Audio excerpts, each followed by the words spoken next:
മഹാകവി അക്കിത്തവുമായി ആത്മബന്ധം പുലർത്തിയിരുന്ന MT അക്കിത്തത്തിന്റെ മനയിൽ നിന്നുമാണ് ആഴത്തിലുള്ള വായനയ്ക്ക് തുടക്കം കുറിക്കുന്നത്. രണ്ടുപേരും രാജ്യമറിയപ്പെടുന്ന സാഹിത്യകാരന്മാരായി തീർന്നു.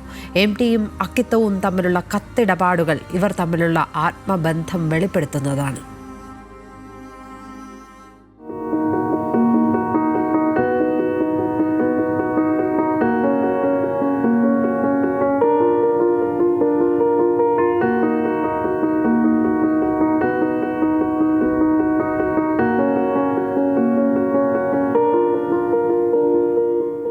പ്രിയപ്പെട്ട അക്കിത്തം, ഞാൻ 25-ന് തിരിച്ചെത്തി.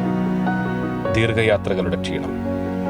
2000 ഒക്ടോബർ 30-ന് MT അക്കിത്തത്തിനെഴുതിയ കത്തിൻ്റെ ആദ്യ ഭാഗമാണിത്.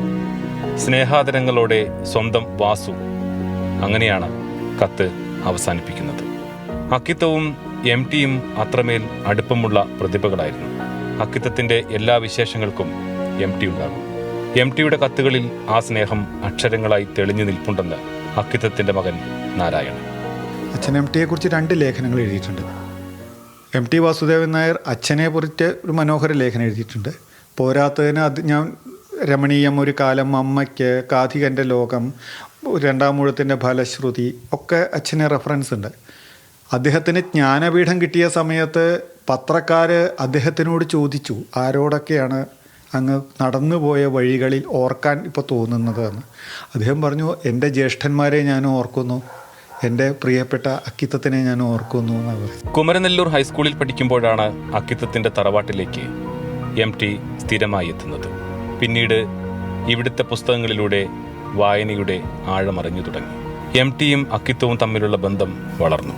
MT വാസുദേവൻ നായരും MT കുടുംബവും അക്കിത്തവും കുടുംബവും തമ്മിലുള്ള സൗഹൃദ, ഒരു 90 വർഷത്തെ സൗഹൃദത്തെക്കുറിച്ചിട്ട് എല്ലാ മലയാളികൾക്കും അറിയാമെന്നാണ് എനിക്ക് തോന്നുന്നത്. അദ്ദേഹം സ്വന്തം കൊച്ചുണ്ണിയേട്ടനെ പോലെ, സ്വന്തം ഒരു ഏട്ടനെ പോലെയാണ് അച്ഛനെ കണ്ടിട്ടുള്ളത്.